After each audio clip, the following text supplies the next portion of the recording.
Good afternoon, everyone. Welcome. Hello, Justin. Hello, Blue. Welcome home. Welcome back to the surprisingly the 3 hours difference that will be messing with you at the moment. Just be like, I don't know what time it is. It's just gone lunchtime. Is that right? Yeah, it was lovely to get home at midnight and not be able to fall asleep till 3:30 in the morning and then wake up at 6. It was really fantastic. We got the same Fortunately, I thing. fell back asleep and then I woke up. So We have the same thing here from going from here to over to Western Australia is 3 hours, and it's just amazing how much of a difference that makes. it Anywho, really. we're not here to talk about time zones. Um, we are here. Hello, everyone. We're here to have a little chat about Obvio, the questions that you may have, and they could be seemingly entry level. I've never touched it before type of a question, up into trying to integrate multiple other services and jump through hoops to make it all work. And we can, and anything in between is fair game. So you can use the button, as Justin said. There's a button on the dashboard that says "Ask a question," and so you can tap a question in there, and that way we don't lose track of it, and we can come back to it. And of course, chat along as much as you like. Sometimes there's supplementary questions, related questions that you might want to ask, and so you could do that in the chat there. And sometimes you need to just be able to talk it through. So if you want to talk it through, it's still helpful to put it in as a question, to add that and just say, I have a question about this, and then we can actually chat it through. That way, we're managing the order and all of that. So that's basically how it goes. Before we get into questions, Blue, is there anything exciting you wanted to say about Obvio? Any I like it updates or so much. I like Obvio. Uh-huh. No, you know what? There's a few new folks on here who are new to Obvio. They're new to Leap.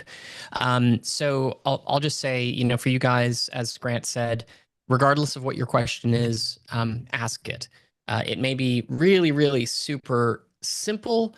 And if that's the case, we're still happy to answer the question that you may have. So I would just say it doesn't have to be a complicated question. It can be nice and easy. So that's really all I'll say for now. We don't have anything new to report on in this moment, but hopefully we will, next week or so, maybe a little bit longer. Who knows? We like to surprise you Oh, guys with shit. Blue, we do have a couple bug fixes though. So Go High Level integration is working again. Last week we had talked about it not fully working.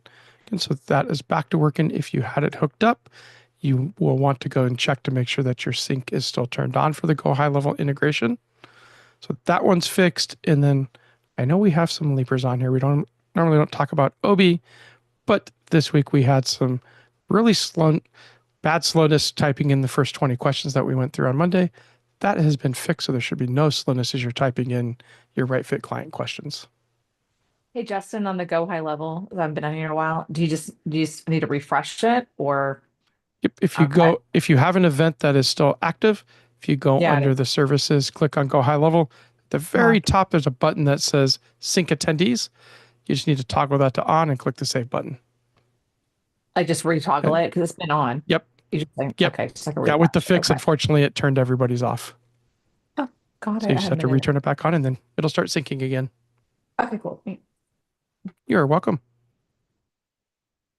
Cool. Grant, back to And you. if you hadn't used Go High Level integration, then there was never a problem.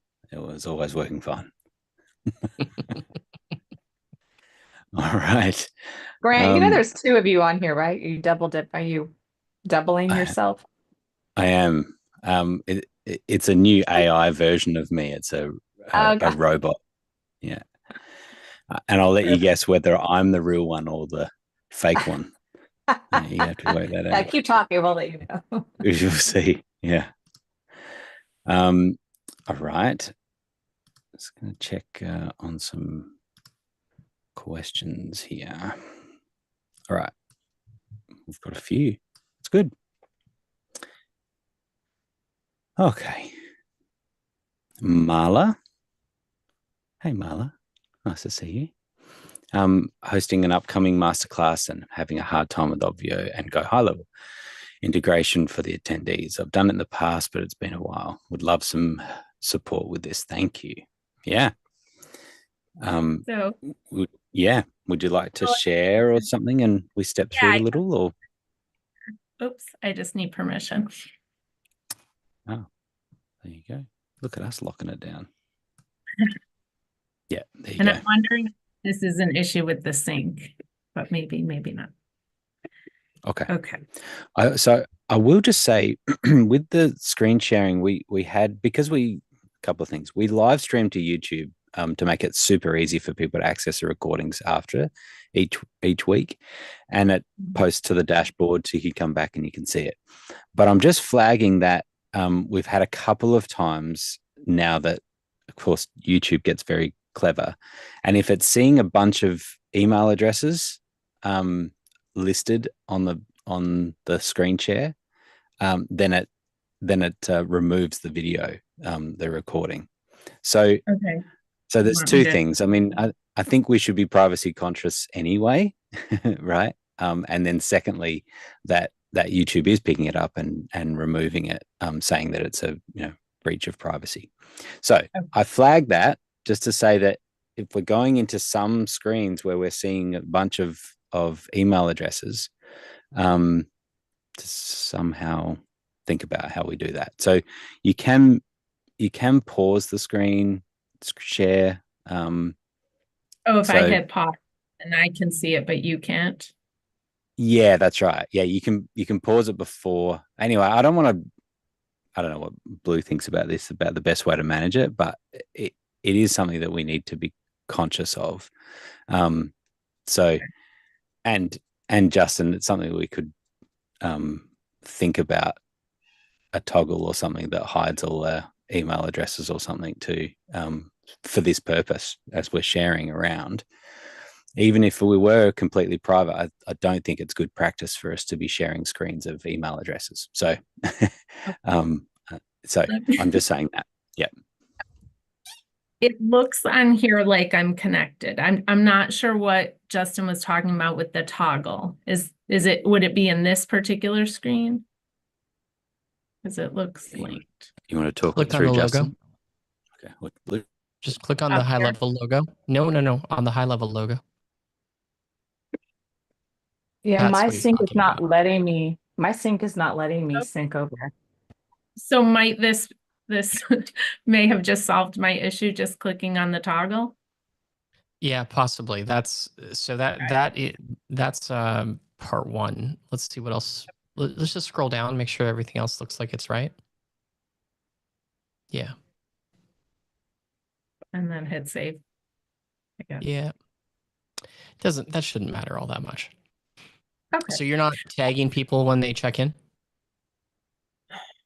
I don't know. Well, no. I'm telling you, you're not. Did you want to be? Do you feel like that is a good idea? I don't know if I have the check-in enabled for the master class. It's more about the first time they land on the dashboard than it is about actually going through tech check. So the check-in action tag is really is more it's applying a tag when they land on the dashboard for the first time. So it can work whether whether you have the check-in step enabled or not. Okay. So this tag, these are my tags in high level. So should I create a tag in high level and then link it here? Yeah, if you click on, I saw you hover over it. Did you click on create new tag? Yes. And did it not open anything? It opened this drop down here, and I can type in here, but can I create a tag in high? No, you can't. Press escape. All right, now click create new tag. Oh, that's weird. There you go.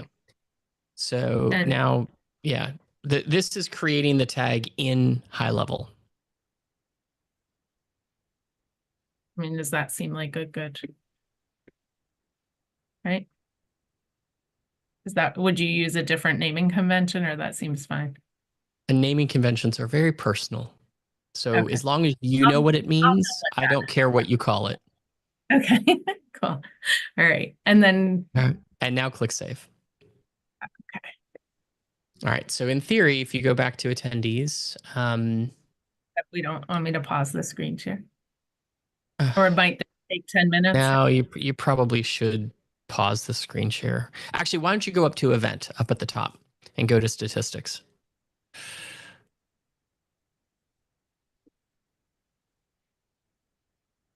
I think this is me that I manually put myself Inputted, in there. and inside of GHL, how many people have the tag? I think 6 right now. I just started marketing. And they have the actual tag from the attendees Go High Level page? Yes, because I put that in the email sequence. Like it's tag on there. So I think they should have the tag, but the custom field wasn't populating. And then they weren't bouncing into here. Okay, so pause for a sec. Look at your total attendees. It just updated. Oh, You're yay. Yep, you're good to go. Okay, thank you. Welcome. That was an easy one. Kicked it off with Good an work. easy one. That's right. Thank you. Unfortunately, we scared John off with an advanced question, but that's all right. Going through and watching the workshop videos is helpful in stepping through things. So just to let you know too that we tend to prioritize questions about Obvio first at the start of each of these calls, and then we get more general questions about Zoom and production and cameras and things like that. We tend to put to the end. So we've got a few questions first about Obvio, and then there's a few general questions there that are listed. So to that point, Jimbo, you've got a handful of questions there. Did you want to chat through those? The ticket button you're talking about, what have you got there?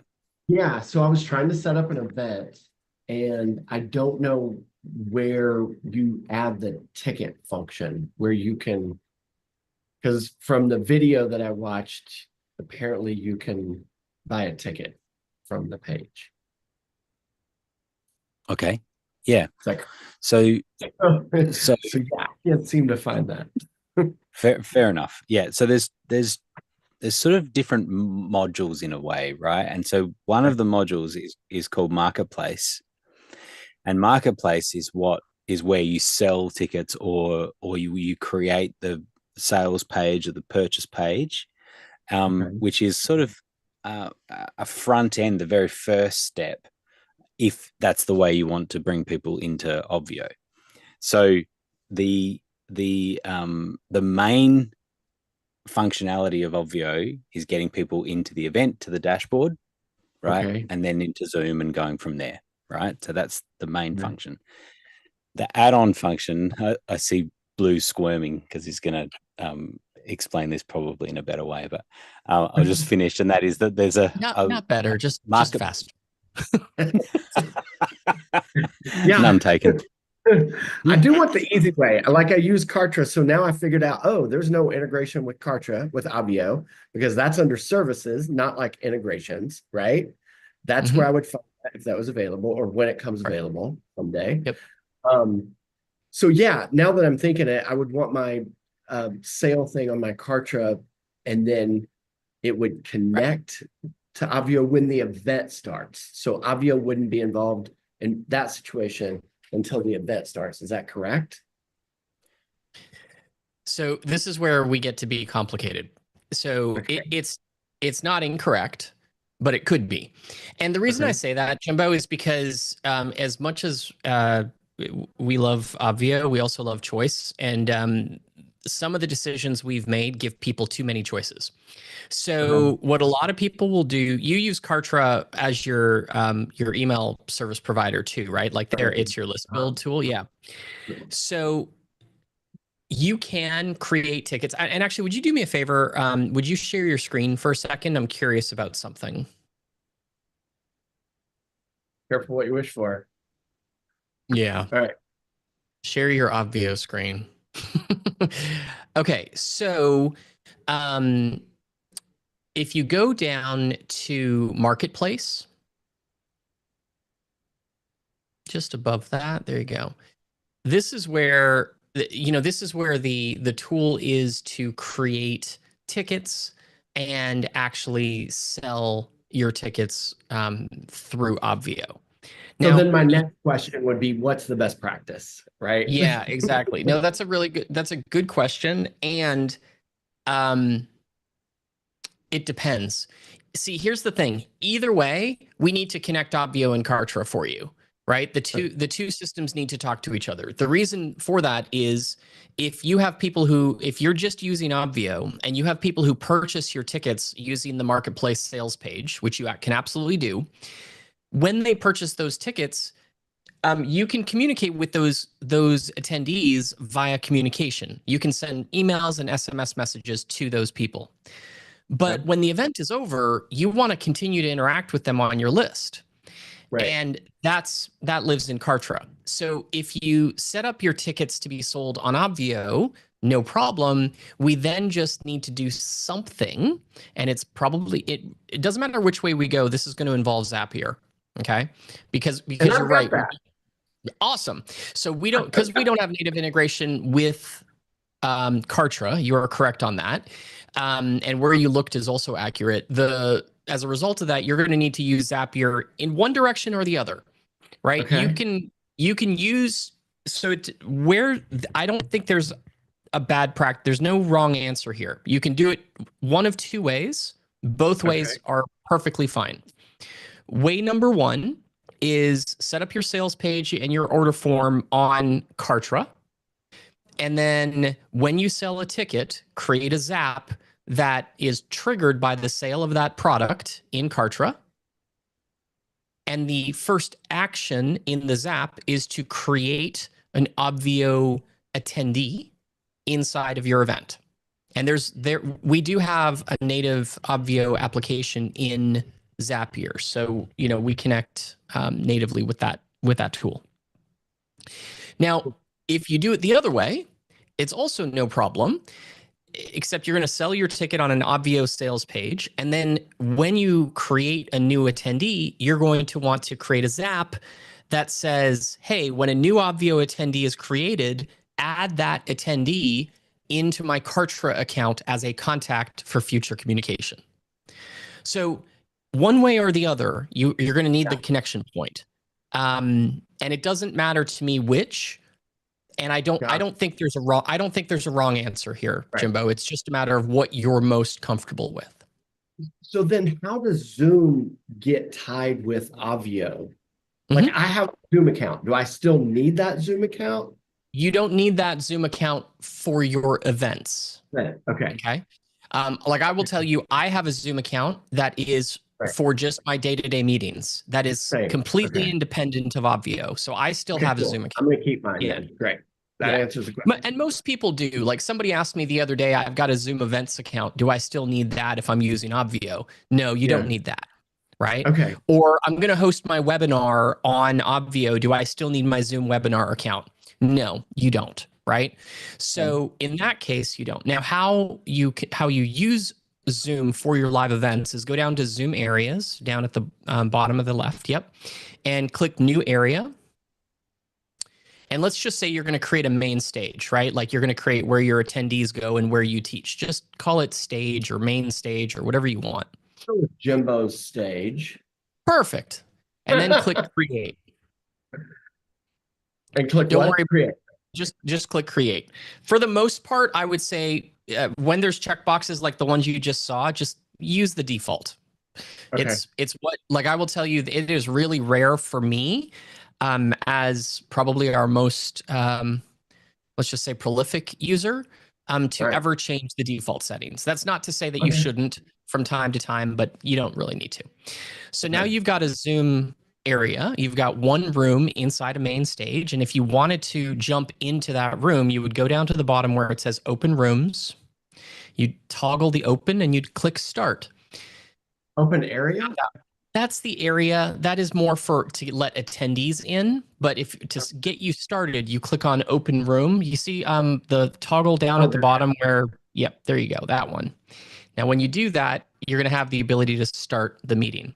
You don't want to do that right now because that'll kick you out of this meeting, but that's how you get into Zoom. Okay. So just so that I'm clear, when the event starts, this is where I would need to go to get it kicked off. Is that correct? You got it. Okay. Yep. And then I don't want to take up everything. So is this where I would go to get the most out of like really getting a handle on A to Z? Yeah, to get started. And you're in the right place. Absolutely. Now, those 8 classes, each one of them is about 2 hours long. Now, what I will tell you is about half of each one of those classes is just me answering questions because I did those 8 calls live and I taught for about half of them and I did Q&A for about half of them. So you can probably watch them at double speed and it's really only about 8 hours of content and you can dig through it in about 4. I think what I'll do, because what I've been doing with your content is taking it into Claude and go and summarize, give me the action point, give me the directions. And that's how I got as far as I did in Obvio, where I was like, I'm now a little bit stuck. So cool. All right, great. Thank you. Yeah, man. Sorry, Jim. Or sorry, Grant. Well, I mean, I was just going to observe that didn't seem all that fast. You were saying you were going to be able to say it faster, and so Bill I don't know. Bill Kendrick, I can see you. It's not that funny. Did we cover off all your questions there, Jimbo? Ticket button. Oh, the webinar. The last one I would create or ask is because Marlon was asking it in regards to webinars. So would you do webinars in this platform as well once you get the handle of it? Like, would there be you do? We do. Yeah, here. And I'll show you, I'm happy to show you how we did it. Just give me a second. Let me just get to. While Blue's getting that ready, I'll just say it's important the language that we use. There's a bit of overlap sometimes, and so Zoom webinar is a service of Zoom that is specifically not having all of your attendees having their cameras on. You can't see your attendees, right? In Zoom webinar. It is also something that scales, and you can have 50,000 people in one Zoom webinar because all you're doing is bringing on a couple of panelists, perhaps.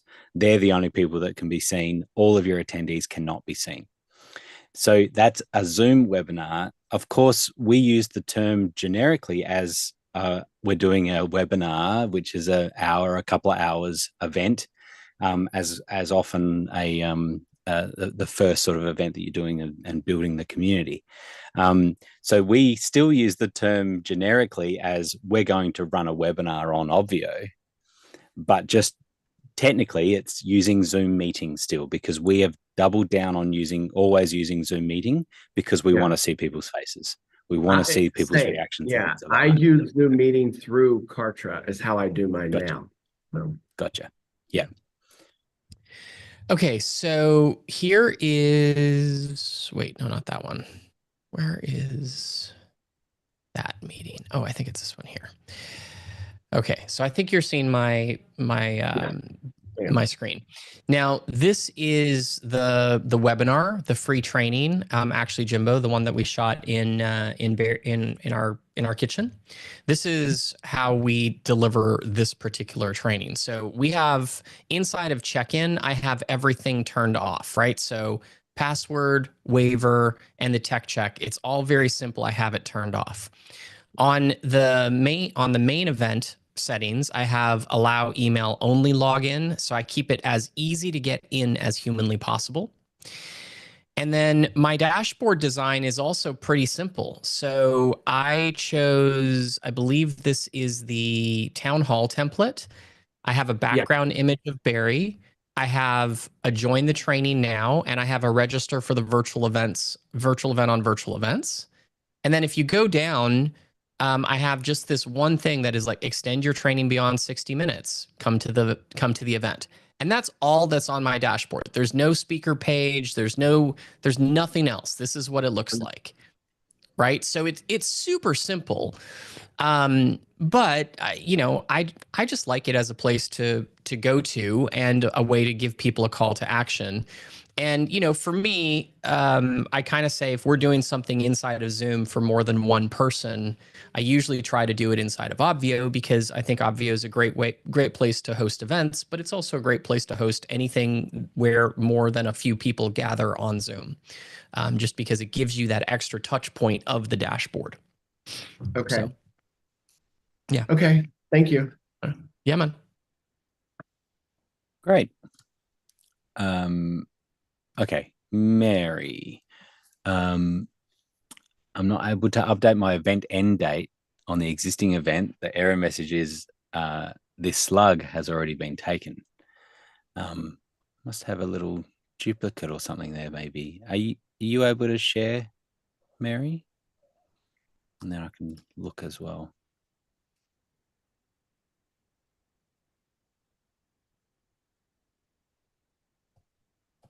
So yeah, it wouldn't be the date that's the problem changing. It would just be that.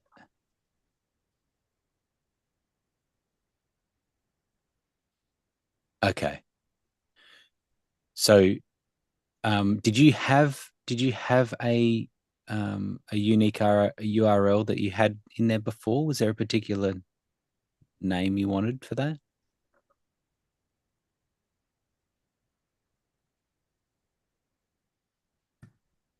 You can unmute if you. Yeah, so cool. this was the slug that I already had. So this is my basically workaround. I have a Zoom event that I use for my daily meetings.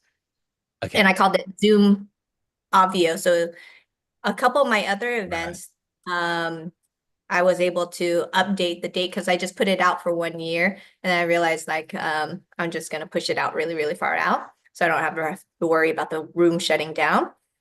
And then when I try to change it, just for this one, it didn't want to allow me to update it. But all the other ones allowed me to just change this end date time and update. But this one says it's already been taken, but it's taken by me. Yeah. Blue, did we add that to an exception list? No, we didn't. There's 2 events with the same unique URL. It's just one's capitalized, which is causing the problem. Yeah. So I'm just trying to figure out how to change this other one because it's an old event that's long past. Yeah, right. We can probably force it. Yeah, if you look for Grant, if you look for I think probably in RDS, right? Look for the events table, capital ZOOM as the slug, and just change it to Zoom _23 or something like that. That will make that'll make it usable. Yeah, because this other event for the other client it was a 2023 event, so it's 1.5 years ago at this point. It doesn't really matter.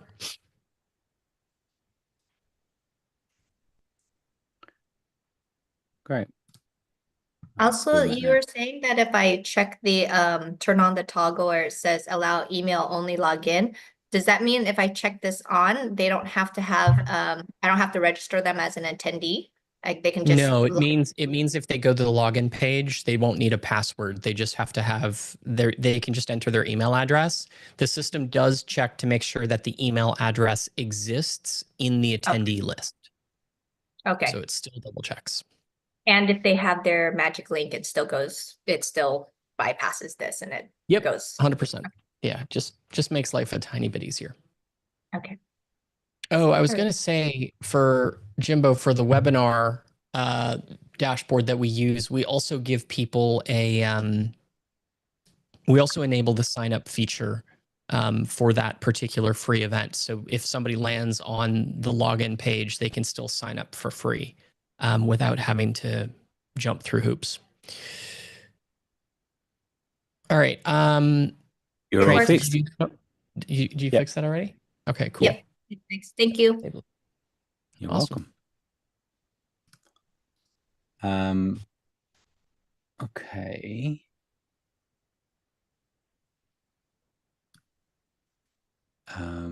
Jalanta wrote a little epistle. Hey there.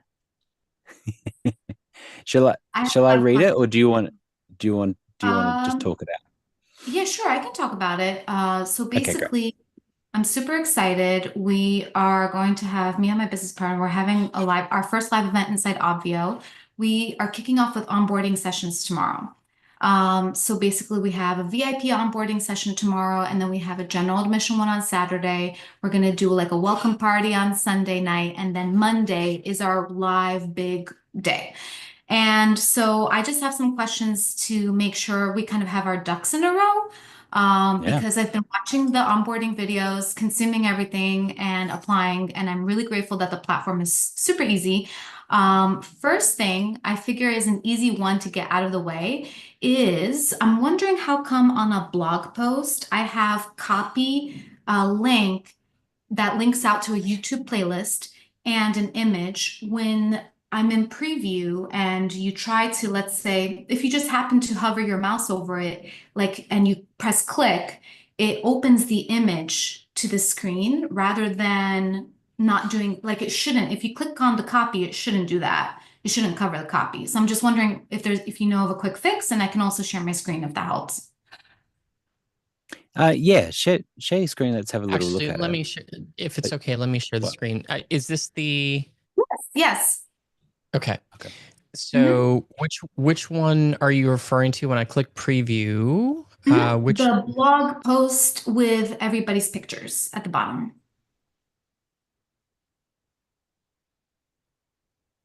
Exactly. this one here.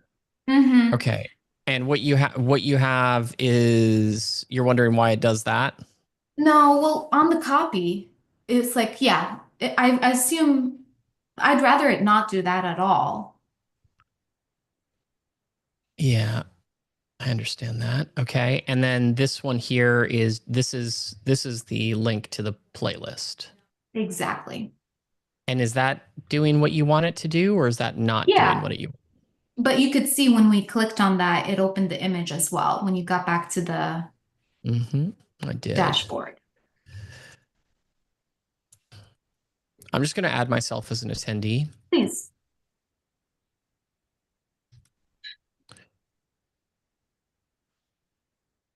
So everything not everything, but there are certain things that behave slightly differently. Yeah. So is that a blog post? Is that what that is? What am I looking at? Yeah, it's set up as a blog post. It is set up as a blog post. Okay. So here's what's going on. Pretty much all blog posts on the dashboard. So this is an agenda, but this is another blog post. All blog posts, when you click on them on this particular template, open into a preview, or not a preview, but a modal like this. I see. And Okay. and that's as of right now, although I kind of do have it on my list to make it a little different. That's the problem. And I'm pretty sure that,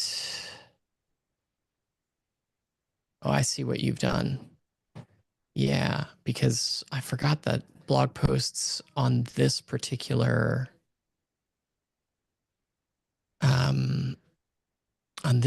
template have the ability to do exactly what you just did.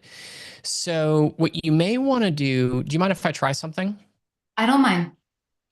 Okay. So I'm going to remove this from here for now, and I'm going to add it as an image and see if it will work this way instead. And put it there. And I have a sneaking suspicion that that won't give us the design that you're hoping for, because it's just going to put Yeah, that's going to put it above it. So I could do it like this, which would get us close and make it a little bit better. So it's on the wrong side, but if you're okay with that, then it's not a deal breaker. Yeah, that'll make it just a teeny bit better, I think, than what you had, because now when people click on it, it won't. Here it's still doing it because it hasn't refreshed yet.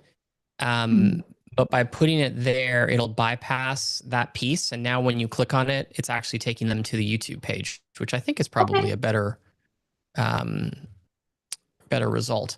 But yeah, this is just something that we need to change. Hey, Justin, I've been meaning to do this for a long time. Can we just actually ask the team to remove the click to open in modal option on the town hall template blog posts? Sure will. Cool. That should be a pretty quick and easy fix for us to jam through. Thank you. Thank you. I do have some other questions. Yeah, just this is all really good because lots of these things relate to a lot of people. So, and it's the perfect use case, everyone, for these calls as well. Particularly when you're getting close to an event, come and check in with us, and we can, it's particularly good. Blue can look over the dashboard for you and make sure everything's all looking good. So fire away, keep them coming. Yes, definitely. Thank you. Thank you. So I heard in one of the onboarding videos that the Zoom cloud recordings are stored in multiple formats. What about, I didn't hear mentioned shared screen. So if I share slides, how does that appear in the recording? Yeah, so inside of Zoom cloud recordings, I think there's like 6 or 7 or 22 different recording formats. You get active speaker with share screen. You get active speaker only without share screen. Bottom line is, if you're sharing screen and one of the things that you want to see is to be able to see the screen you shared, one of the options, and I think it's the default recording, will include the share screen. Fantastic. Okay.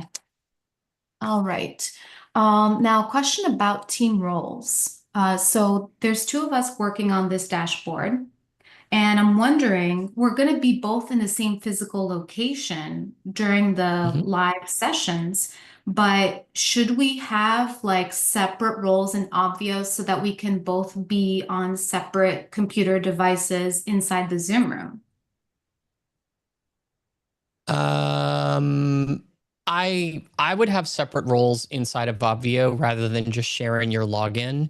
Not necessarily because of what you just said, because that the back end of Obvio, going into Obvio Zoom rooms as a admin, is unaffected by the same user using the same login.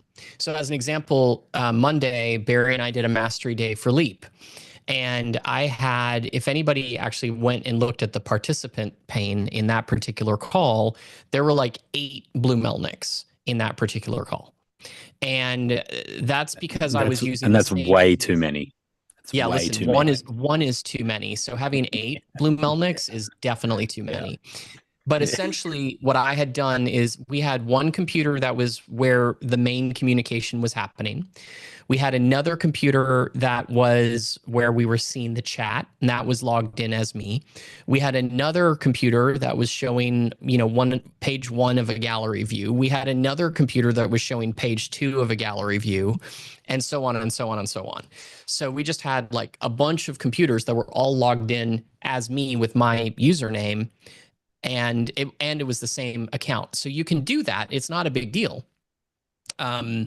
But yeah, that's but what I would do is I just like having individual people having their own user accounts. So I would go into your team, and I would create a role, and you can just call it like admin as an example, and give that person the ability just to do everything.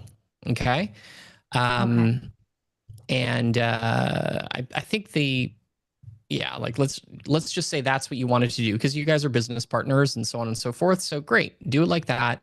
Then come here, select admin. I can't do it because I'm not the owner of this particular event or of this particular organization. But then, enter in the person's email address, select admin, and click invite, and they'll be able to access any event inside of this pet industry network organization and have the ability to do all of these things. These are the different roles or the different things that people can do, or how you can segment the certain things that you can do within the application.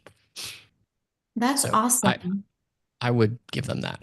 And also, so as an example, we have a client that has an event this weekend, and we have a customer service role. And the only thing the customer service role can do is update attendees. That's it.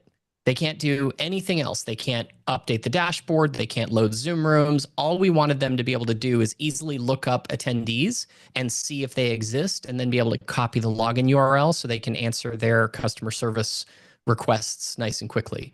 So they have a couple of people who have that particular level of access, and it's really limiting, which is nice because it means they can't mess up the dashboard by accident, right? So that's true in a lot of different areas there. Awesome. I actually have one speaker who's going to be moderating a panel. So we're going to have 3 breakout rooms happen at the same time.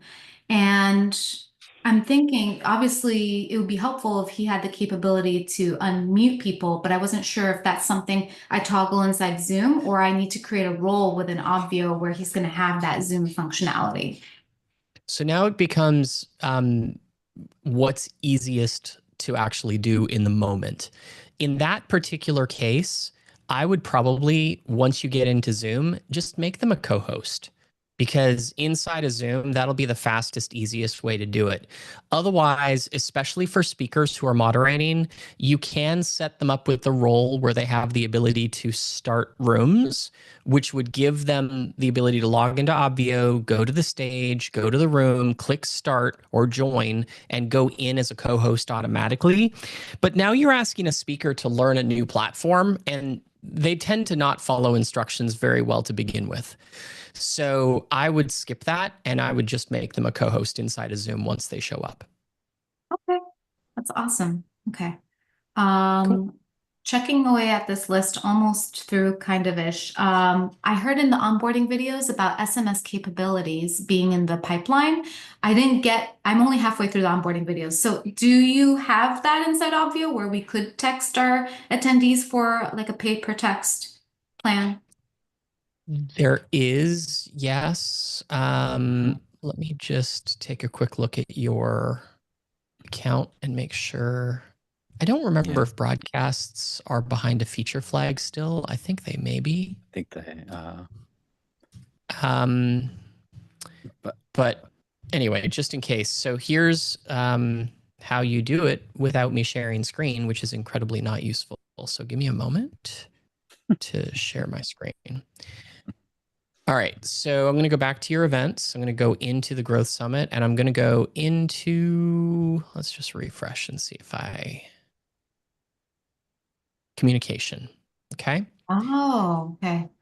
So there's actually, so you'll go into broadcasts, you'll click new broadcast, and you'll select the channel to be SMS instead of email.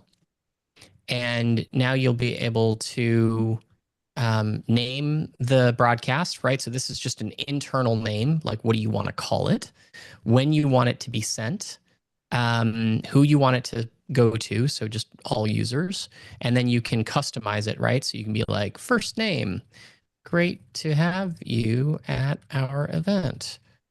I really can't type today. Click here to join Zoom, and then insert the login URL and click I agree and pay and send. The fee for sending SMS messages inside of Obvio is $1 per broadcast, and then 2 cents per person who live in North America, 10 cents for anybody who lives outside of North America. So that answers my question probably regarding sending email broadcasts with the token link, right? I don't have to, because I saw the app integrations, I don't have to connect my MailChimp to do that. I can use what you just showed and click email, and it's going to send them their token ID to access the Zoom room. Yeah, you absolutely can do it from within Obvio. There's one thing that you're probably going to want to do, which is that you're going to have to do. And I, hold on one second. I can't see. I'll do that. Yeah. Yeah. It's basically just setting up the email that you want it to send from, or at least what is the reply to email, right? And so I think they set that up already. Yeah. Okay, great. The organization settings. Yeah. And that way, then if someone replies to the email, it'll send to that. Already. Yeah, that's great. You're all set there, ready. That's awesome. Okay. Yeah. The last two bits is now, and this is, as you can see, very logical. So you can see I haven't imported any attendees yet because I wanted to figure out what's the best way to do that, since they have I want them to have different tags. And the reason behind that is so that when they are in the Zoom room, there's identifying factors. So for example, from TDE, you had any number of combinations, whether it was LEAP or alum or AA, or you had alum and AA. So I'm wondering, like, how do I create those tags, especially if there's multiple possible combinations? Great question. Yeah. So my first question to you, before I answer them, is: do those tags exist already somewhere? Like, do they exist inside of MailChimp? No, I can make them. So how many attendees are we talking about, and how do you know who's what currently? Yes. So when they registered for their ticket, the form, so the registration is through Squarespace.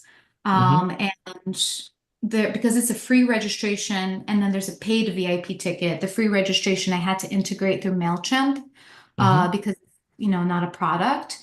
So I have those all actually really nicely organized inside MailChimp. It's just general admission people, but they filled out on their form in Squarespace what business type they have. So whether they are a brick and mortar business, a local service provider, or a brand or e-commerce business. The tricky thing is I have to have someone from Fiverr scrub that stuff to kind of connect the two together in terms of, we had to do it last time. Who is a brick and mortar and brand and etc., to connect that to their email address import. So we're going to do that. But if I need to add anything to it in order to get that synced up inside Obvio, or maybe upload them as groups, maybe like the whole group of brick and mortar businesses or the whole group of brands. I'm just not sure what the best, and then also indicate which ones are VIP.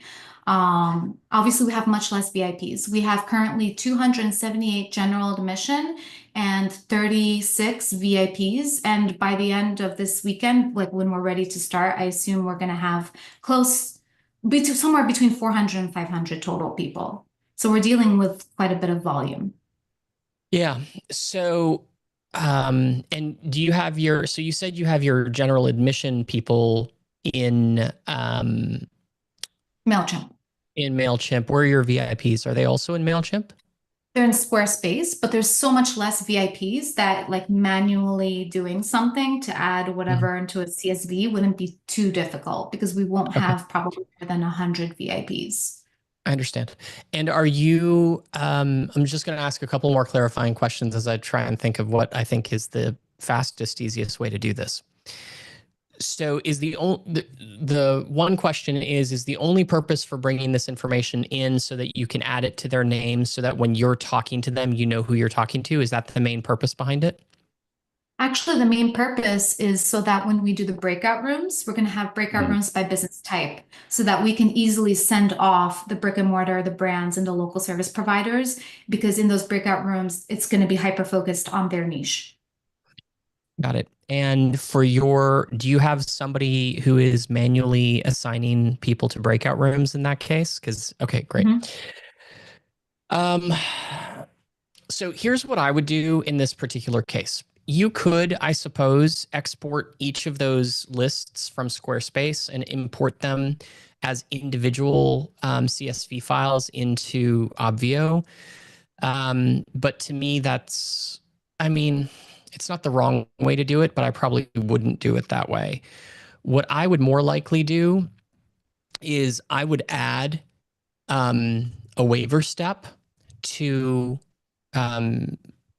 the check-in process. So when an attendee accesses the dashboard for the first time, you have them on a waiver step. Now, the cool thing about the waiver step, it's called waiver, but you don't actually have to have a waiver on it. And the reason that we have it like that is because the waiver is also a survey step. So I would just ask them the question again. And this is how I would do it. I would enable this waiver step. I would modify this to be like, do you have the tech check step enabled? No, you have the password step enabled. Oh, I see. Okay. Just give me a sec.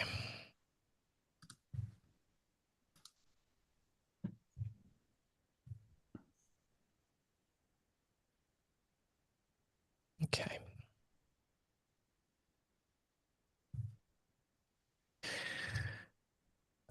Okay, so on the waiver step, what I would do is I would go into forms and I would be like new form and I would just call this intake survey. Okay. And on the intake survey, you do have to put a couple things here like submitted messages, which nobody will ever see. For the waiver steps, all fields are required, something like that. And then I would click add new question and I would say, how was the form positioned on your Squarespace site? What was the question? It was from a drop down. So it's like, please select your business type. That was it, pretty much it. Okay. And then I would go select and give me like 3 of the options. Brick and mortar. Brands / e-commerce. Or it's okay. I can always fix it later. Yep. And then local service provider. How many more do you have? That's it. We want just 3 buckets.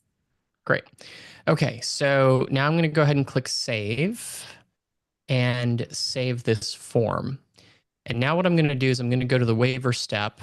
I'm going to disable the signature required, and I'm going to select the intake survey on this particular page. I'm probably also going to change this to be like confirm your business type, and then just delete that, and maybe change this icon to be like a factory or business. No, there's got to be like a building, like an office building type icon. Grant, can you Oh yeah. There, I was thinking that. What about a house? Yeah, here. How about that? There we go. Okay. Like house. It's like a house, exactly. So now when you preview this, what you'll see is it just says select your business type. They select the one they want and good to go. Okay. And then once they do that, they'll then get redirected to the dashboard, which is right here. So that's step 1. That's how I would get this information into Obvio, because now step 2 is to go into your attendee labels. I see. Click add attendee label, click on the visibility rule, add a rule that is for form responses, intake survey, select business is brick and mortar, and then click save and back. And you could do this with emojis. I don't know if we'll have the emojis that make sense, or we could just go brick. I was going to do emojis. Okay. Yeah. So like a house for brick and mortar. which. So the emojis that you have access to inside of Zoom names Oh, I see. are Is limited. different. Mhm. Yeah. So I mean, we could make it a tent. For now, for argument's sake. Okay. Or you know what? Brick and mortar. Let's make it a telephone. Sure. Okay. So next up, we're gonna add another one, which is visibility rules. Add form response. Intake survey is, and then brands or e-commerce. So I'm going to click save, click back. And for this one,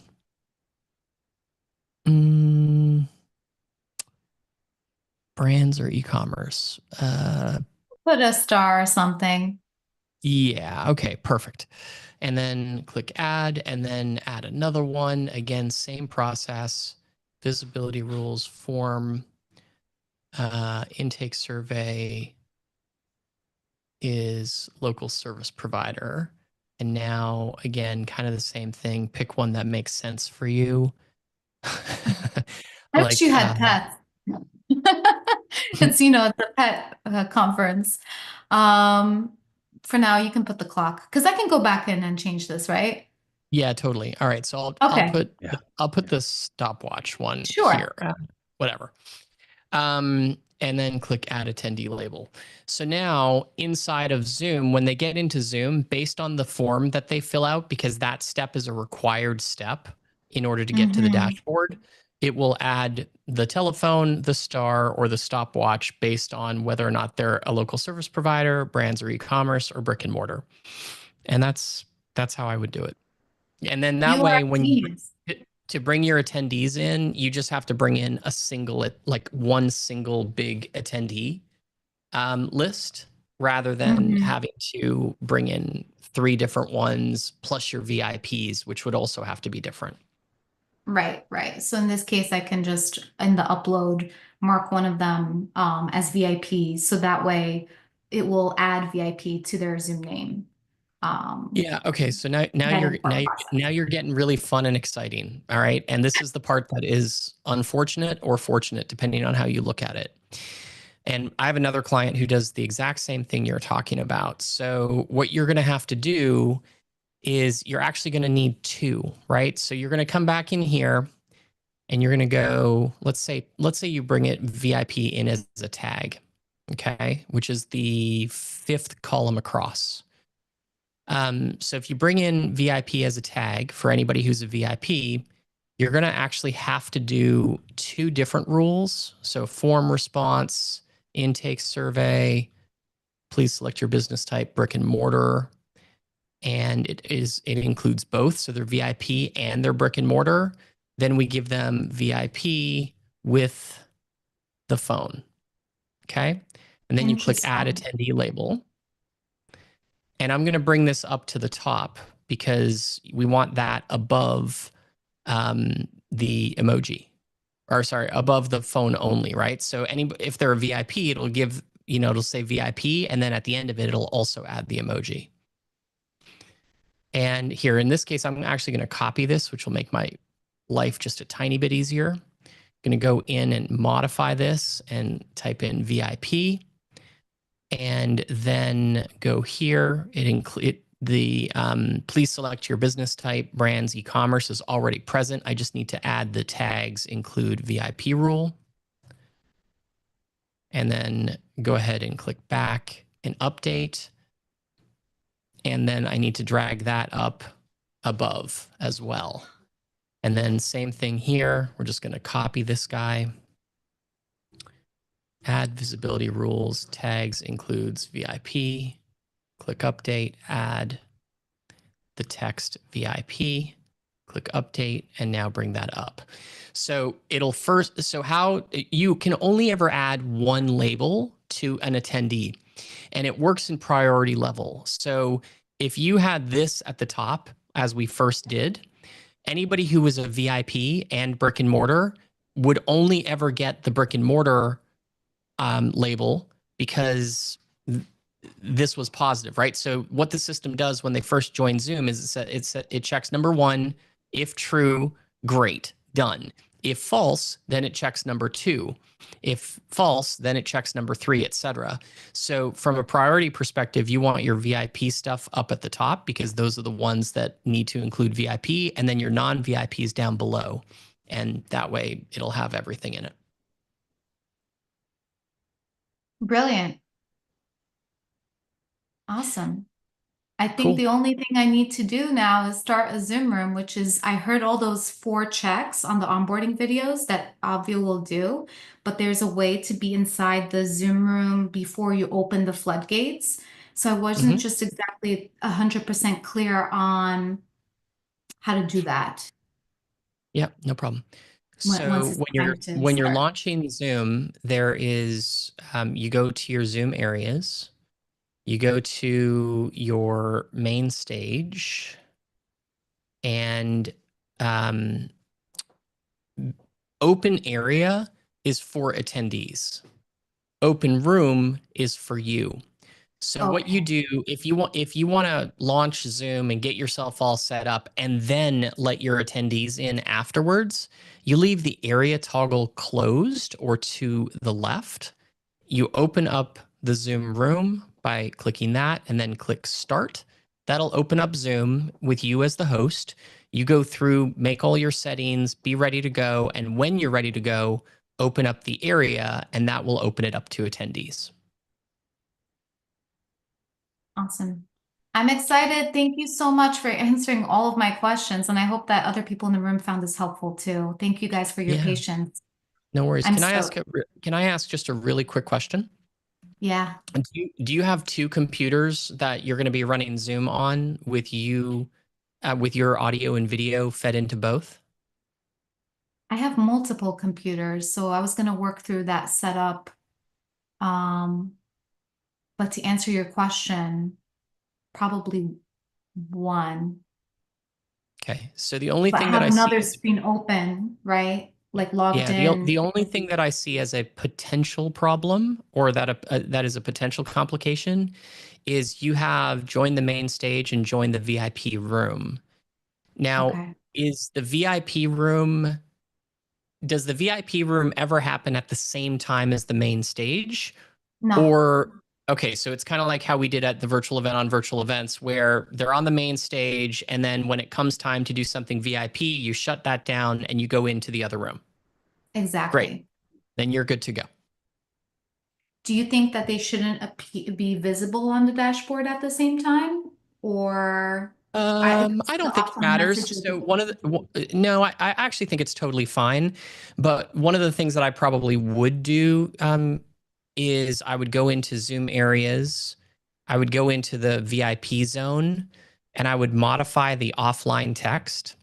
And I would say, VIP zone is currently offline.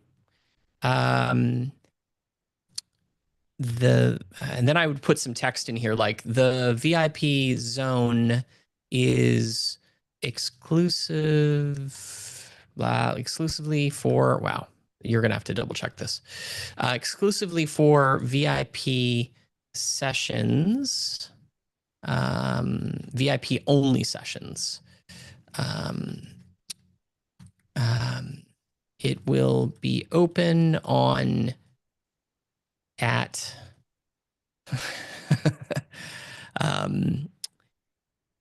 at all other times.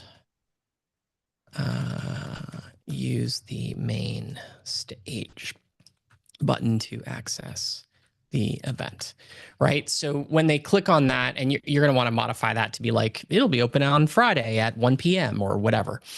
So now when somebody clicks on the button on the dashboard that is for join the VIP room, they'll get an offline page from Obvio that's customized with that message. So if anybody does click on it, they're not confused. Hopefully not confused. Brilliant. Thank you. Thank you so much. That's great. Well done. You're well ahead of the game. And and doing an event so early as well. It's really cool. Congrats. Yeah, I'll be super interested in your show up rate. It's one of the things that we see particularly when there's a free and a paid option, because we tend to see sort of 20% on the show up rate for the free, and what's amazing is like 85% on the paid. It's like, which is good, but it's still like, what happened to the 15% that paid money and then just didn't show up? It's like, it's amazing, and that tends to scale. So it'll be really interesting to see how you go with that. So all the best. It sounds really exciting, and it was really cool. Like, Blue went into a cool advanced level move with the intake form, and then having that apply to labels, I think, is a sweet way of doing it. The only other question I had was around, do you have the cell phone numbers of everyone? Did you collect that? You do? Okay. Yeah. So, you just want to import that. If you are intending to send text messages, obviously you're going to need their phone number imported at the same time. So awesome. I don't have the questions in front of me. Hang on. I think we may have. Yep, that one.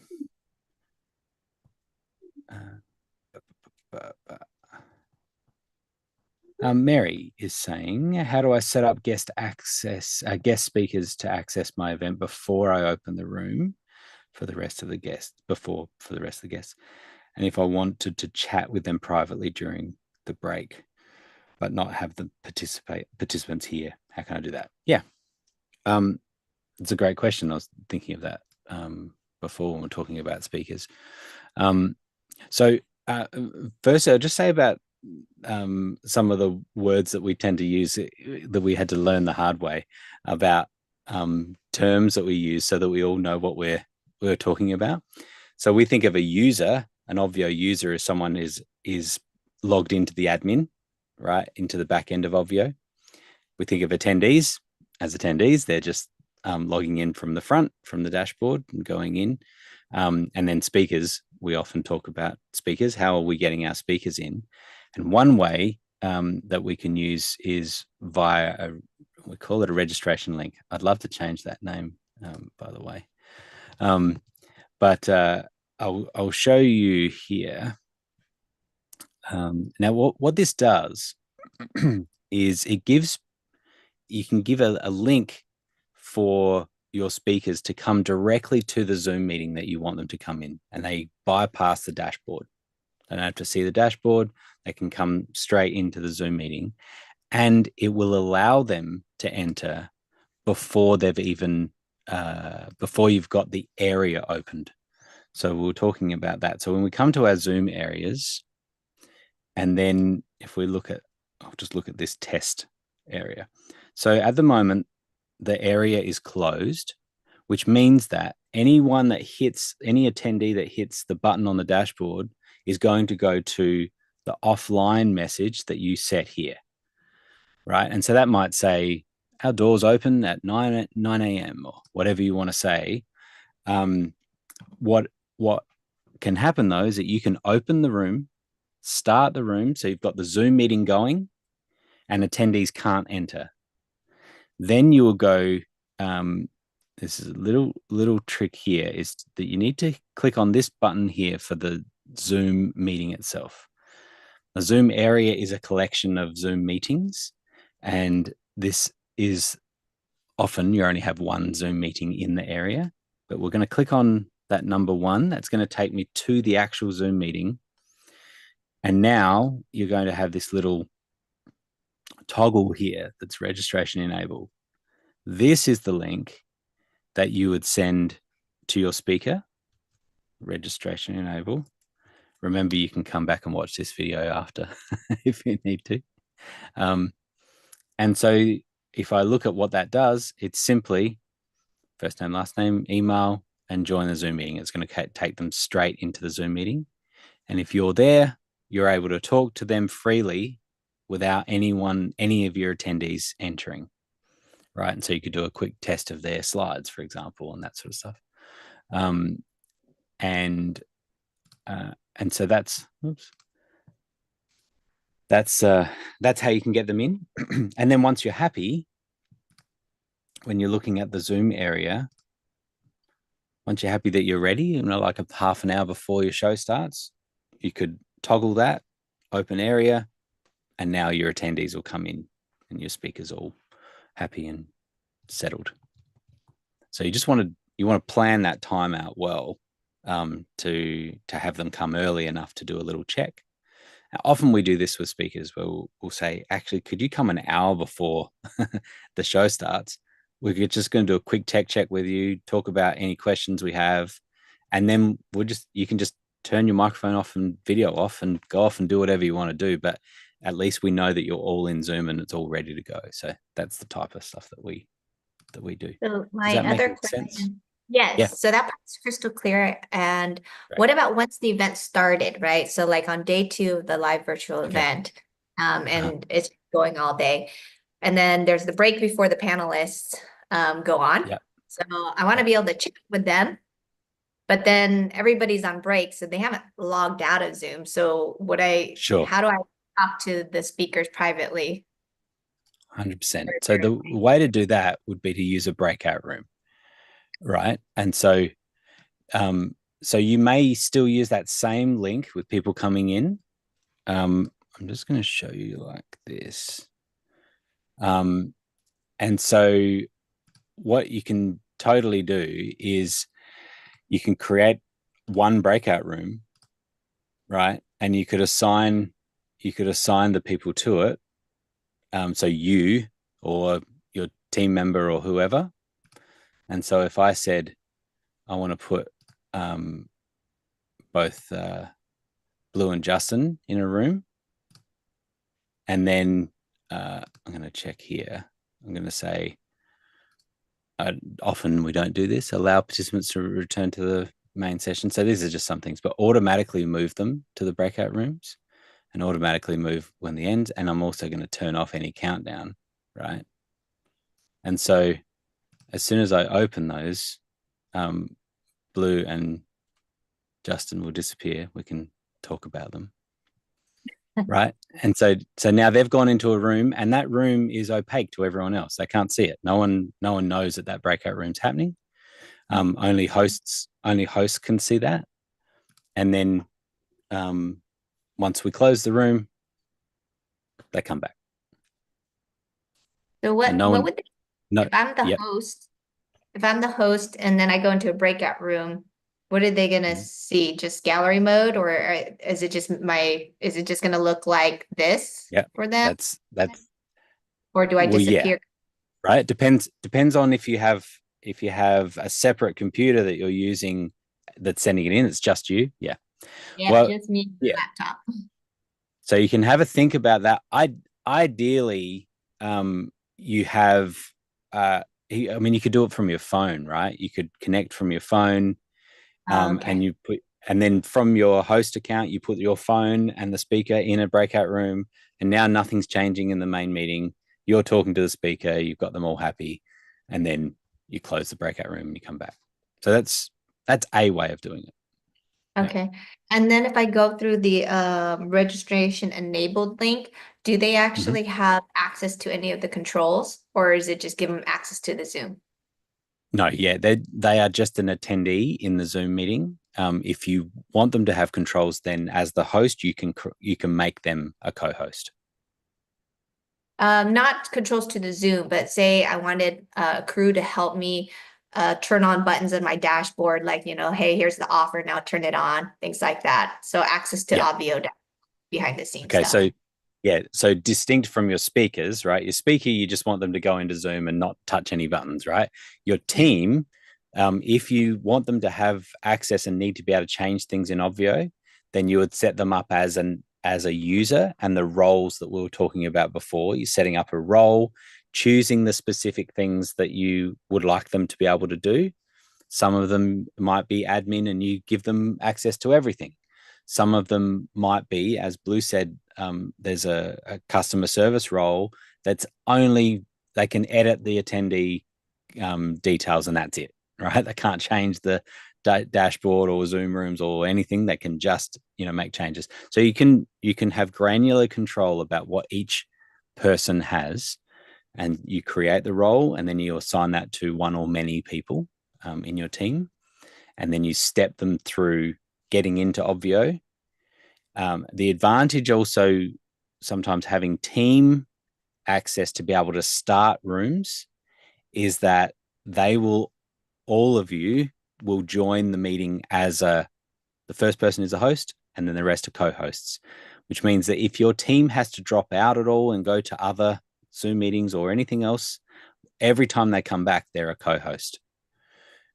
That's the advantage of them joining from the admin of Obvio, not just as an attendee. Is that making sense? Yeah, and when I set them up in the role, do they automatically have that backstage access where they can come on? Or do I have to give them that registration link too? Or do they get their own unique link? No, so they will join through app.obv.io. They will, in the same way that you've logged into Obvio, they will do it in the same way.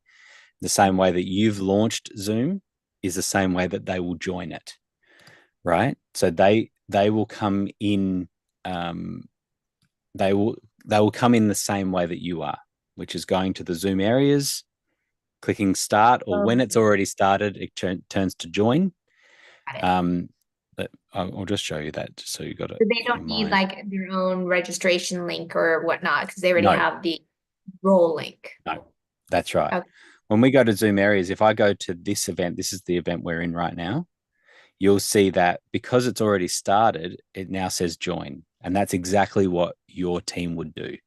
They would come to Zoom areas, they would pick the one that it is, it's just main stage, and they'll join. And when Zoom launches for them, they will be a co-host. Okay. And they will be named the name, their actual name that you set up as the team member name. Where was roles again, if you don't mind just quickly showing? You don't have to go through the whole thing again, but there. So okay. In team, so team, and then you'll establish a role.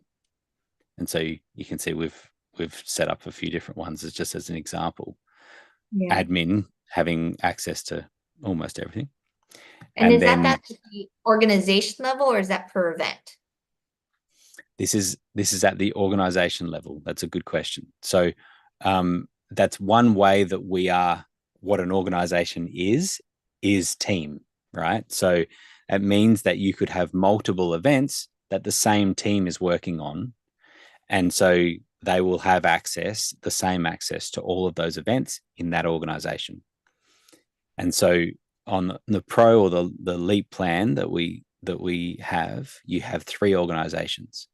And so it's a really nice way of organizing your events and thinking of them in terms of team, and what team have access to. Now, of course, you can easily change, you can remove access for team, you can, change that around every time if you want. If you wanted to do it all within one organization, you certainly can. But they will see when they log in to app.obv.io, when they log in, they're going to see the organization or organizations that they have access to. When they click that, they'll then see the events that they have access to within that organization. So, and just so people understand too, we only actually have a user can be across multiple accounts as well, right? So multiple owners, meaning if some of the people that are in LEAP would like to help out each other, that sort of thing, you can give them access to your organization with a particular role. And now you'll see your own organizations and the other organizations that you've been invited to. So it's not different logins, right? It's the same login. And then you'll see all those organizations. So it's a very good way of doing it, because ultimately what you're trying to avoid, I think, on event day is you thinking about all of these extra things that are going on in the background, all the logistics and the control. You want to give team members all the access that they need to be able to handle all of that, so that you know that they're making it happen for you in the background. You don't have to worry about it. So you're asking all the right questions. Yeah, I only know about these things because during my last webinar, Muddy came in and started pressing all these buttons for me, and I was like, "What just happened? I want to do that again," but I have no idea. But I didn't have time to ask, so finally, as I get ready for my next wave, I'm gonna set this up. Thank you so much. That's great. Yeah, you're very welcome. All the best with that. All right, I think we might have some production questions. Let's see what we got here. Whoops. I'm nowhere near. This is the problem when we do demos on the event that we're in, and then I go way away from all the form questions. Here we go. All right. I'll just double check.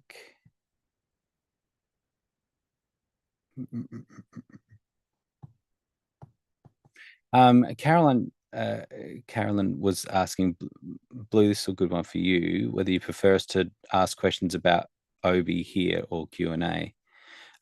Generally, we'd say that's kind of it's a Leap specific thing, right, Blue?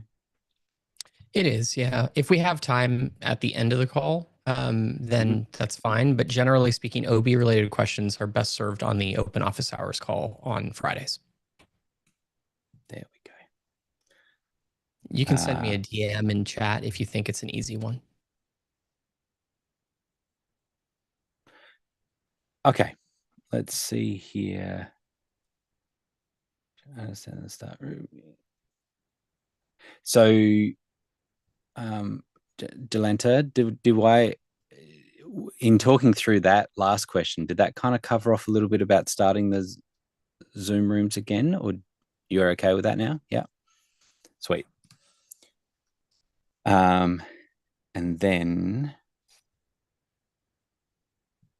all right, I've got a few here now.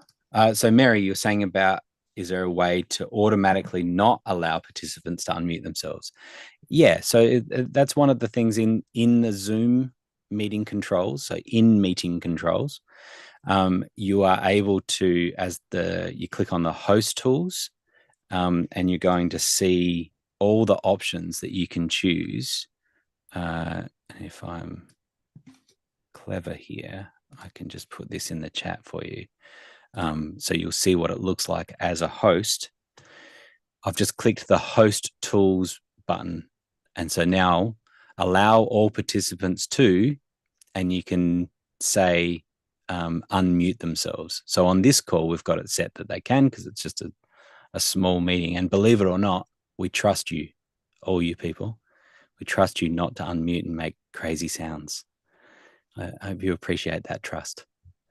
But I have heard that trust trust arrives on foot and leaves on horseback. It's a cool statement. Sorry, Can you Phyllis. default to it before you open it up? Is there a way to set it up so it always goes to that, or do you have to manually do that every time? No, and it's actually best practice for you to double check, right? So particularly before you open the area, you're going to launch it, and it's basically the first thing that you do. You launch your meeting, you go to host tools, and you think, okay, for this session, what do I want people to be able to do? And you lock down anything. It's one of the things that you often do is don't allow people to share screen.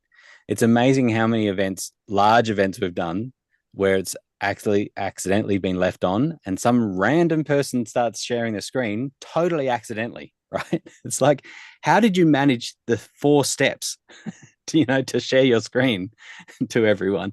And so it's good to not have that on. And that's another reason that you would likely give a speaker co-host access, so they can share their screen and no one else can. It also means they can unmute themselves when no one else can, right? They can chat when no one else can. All of those things that a co-host can do. So it's just best practice. You launch the meeting, double check what people can do, and then let them in, right? That's that one. All right.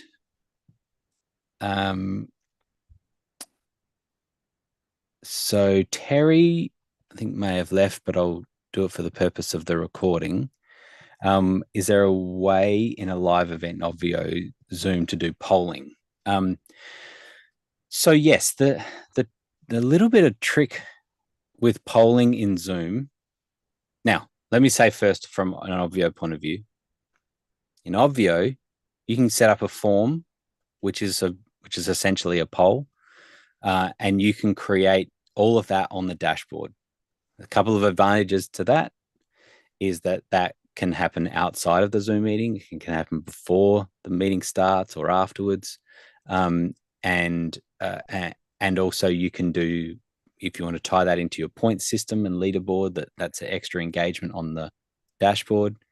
We're often thinking about how we get people to come back to the dashboard, and using a poll is a great way to do that, right? So I would generally do that. And because we're often working on events that are spanning across multiple Zoom meetings, that's the best way to do it, right? But if you're insisting that you would like to do it within Zoom, it is possible. Polling is all turned on, and it is possible. The only slight trick here, I don't know if you know this, Blue, is that you have to be the host. You have to be the Zoom event host, which means you can't do it unless you press shift on the button. And I just double checked that. So anyway, just use forms. Just use forms. Yeah, it's awesome. All right. So I won't go into it. I wouldn't. All right. You're the boss. I mean, you can if you want, but it just, I mean, forms in Obvio give you a little bit more visibility and and all data. The same functionality. Yeah. You know, like you can now export all those responses in Obvio. That all lives on. So I would just say that it is possible to do a Zoom poll within an Obvio Zoom. If you desperately need to do that, then you could send an email, and I can give you the steps as to how to make that happen. Cool.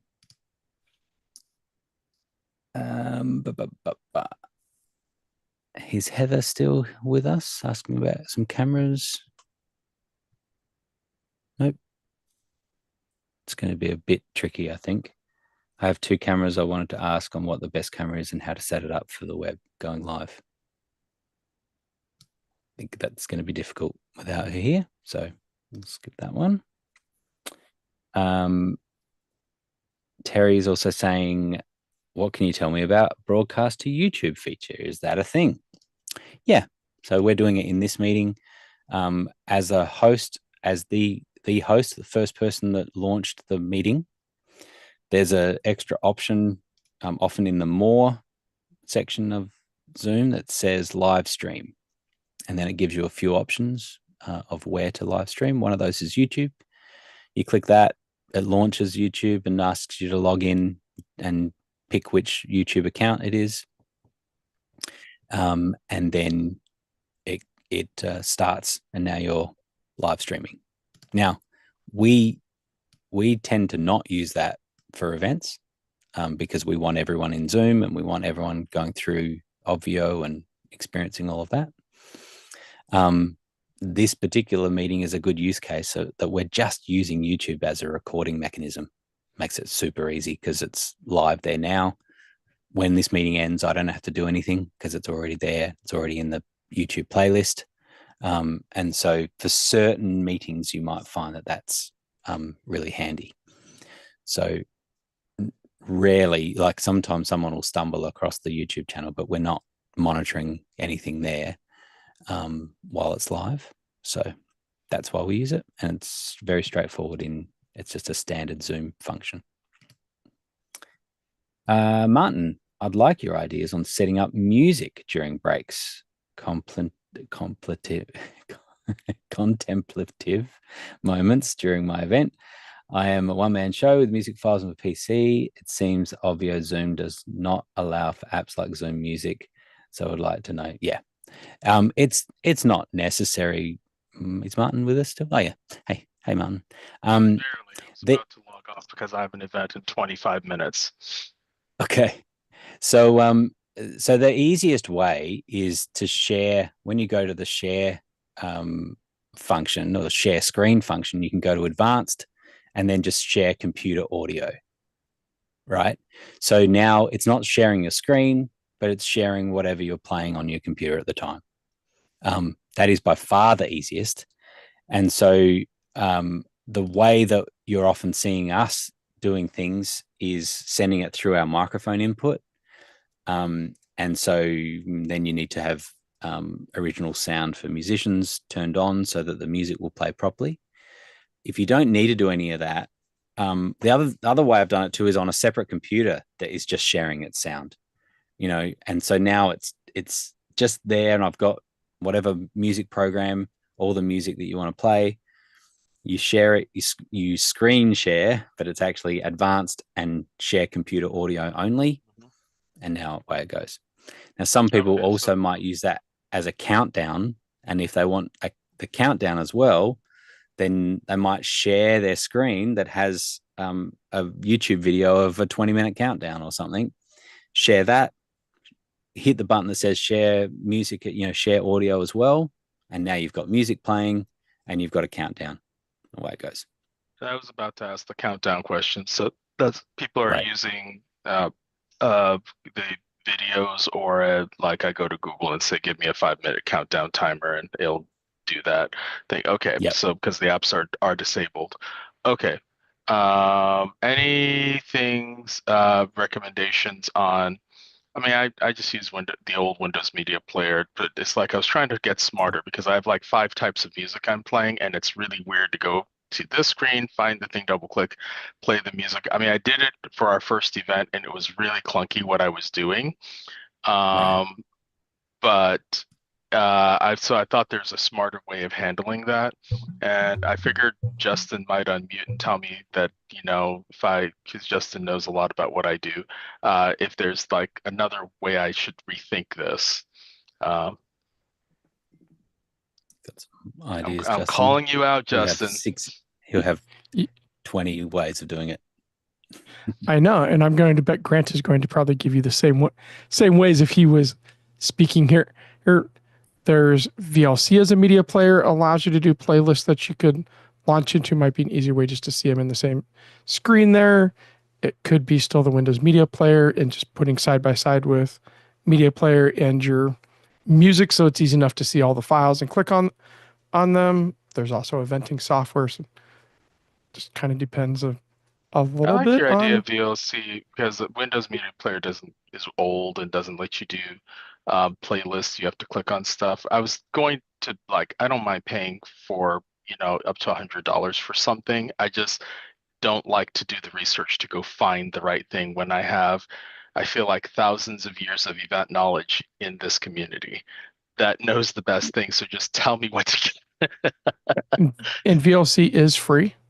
Yeah, I know what VLC is. Hadn't used VLC in 10 years, and I know it's still around. It's just one of those things that it was cool back in my Linux hacking, playing around with computer days. Now that I'm old and busted, I just want what's easy and gets out of the way. So I like that, and I can make a playlist because that will then switch me around. So that's probably what I'm going to do. Any other tips with what I'm trying to do? Yeah. Grant? Do you use a Stream Deck at all? Have you got a Stream Deck I with buttons and actually things? was something that I was going to work on. I bought it on Prime Day and I have not connected it to my computer. It's still sitting in the box because I'm going to start, I want to do OBS overlays to up the Okay. ante. I just hadn't, this is an OBS overlay, but I haven't had time to do all the stuff. To do the side-by-side views. And so that was when I was going to connect the Stream Deck to switch between the scenes. And I just hadn't gotten there because I'm a StreamYards person. So I'm going to relearn a new tool. Justin has very much convinced me I need to go ABS, and I actually think it's the right thing. It's just, it's a little bit of a learning, and I'm getting there. But I wanted to do that with it. I will just say with the Stream Deck, it has a built-in, just the Stream Deck software, not doing anything fancy. It's got a thing called soundboard, and you can literally just drag a button in that is and plays a file. And so now on your Stream Deck, you'd have a button that would be play the Rocky theme, and play a clapping sound, right? And so now you've just got a button. You tap it and it plays, right? So now there needs to be a little bit more routing and things with getting that sound in properly. But once you had all that, that could be on another computer and it just plays and it shares and away it goes. So I like that because I got all these other things, PCs lying around doing stuff because that's I'm trying to get into my hashtag event life. I'm kind of Justin's influenced me because I got 6 monitors right here in front of me. And so working one piece at a time. Only 6. Yeah. Good work. Well, the 7th is actually going to go up here. I just haven't had time to mount it on the wall because I upgraded my computer to have 6 inputs. So we're getting there. Thank you so much. And all the best with that. That is well, the event's in 25 minutes, which is luck. We actually did our webinar, just a fun thing. We did our webinar as our free kind of thing. And then that went into, and from that we had 6 sales. So we're at a 24% conversion rate, which we could do better. But when you just kind of launch yourself into this, I think that's not bad. So this is our second session of our actual. It's a low ticket offer, but it's of that. It's 3 hours of planning and stuff like that. So that starts in 20 minutes. And so I was just hoping I didn't have to do the crazy thing I did the other day. And your idea of VLC, I can get that done in 7 minutes and get that playlist done. So thank you. Nice. I'm going to exit the call. You guys have a great period. I will see you all next week and on Friday. Bye, everybody. I love you all. See you, mate. All right. Clara is saying, how can I upload a PowerPoint onto the Obvio Zoom platform so I can present my offer? Yeah. So Clara's still here? Yes. Hey. So you would likely just be able to screen share your presentation. Is that the type of thing you're thinking about? Is that you just want we wanted to do it side by side. Muddy was helping me with doing it when I did my event. We couldn't do it. It wouldn't have my video showing me plus the PowerPoint side by side. I see. Yeah. So there is a layout option for in Zoom. If you and it can do this. So I'll show you quickly here. That's not it. There we go. So that is small. When you go, yep. So when you go to sharing screen, and this is literally all I've done is I've pressed screen share. Over to the right, you've got an option for how it shows. So it's either full screen, or it has your video over the top, or it's smaller, or it's side by side, and you can actually adjust that. So if I do this and share, you should now see.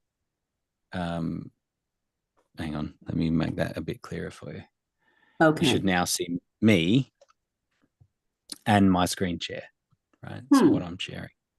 And that's just side by side, and that's just built into Zoom. Okay, so on the advanced, go to screen share and then go to the right. And we couldn't do it. Muddy couldn't do it. So I'll try it again. Muddy's quite entry level when it comes to Zoom. He doesn't know very. only saying it because I know he's here. So where's this unmute button? Hey, Muddy. What was happening? I know that different versions of Zoom might have been a problem, maybe. What was happening, Muddy? Do you know? Yeah, the machine that she was on just wouldn't push the screen share. You know, when you go to share and it kind of like renders for a minute and then pops in, it just kind of got hung at the render phase. So it may be a horsepower, because I think we updated to the latest version. So it was, and internet connectivity was a little touch and go as well. So a couple factors. Yeah.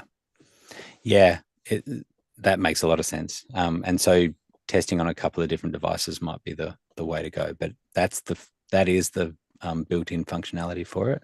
Okay, to be able to do seems simple enough. Have a little play with that, or a long play with that, to get comfortable. Or get a new freaking computer, because I couldn't do any of my mics either. I didn't have the ports that would take my mics. I had to do it just with my phone, but that's okay. I'm learning. It's fine. It's all right. Yeah, you beg, borrow, and steal something just to make it work for the event, and you get some money in the kitty, and then you buy what you need. So yeah, it's kind of hard to find a computer that's upgraded in Costa Rica in the middle of the jungle, but that's all right. I'm going to LA next week, so we'll do it. That makes sense. Thank you. All right, I got to get a new computer then. All right, thanks. Okay, no worries. It can be an expensive meeting, these ones.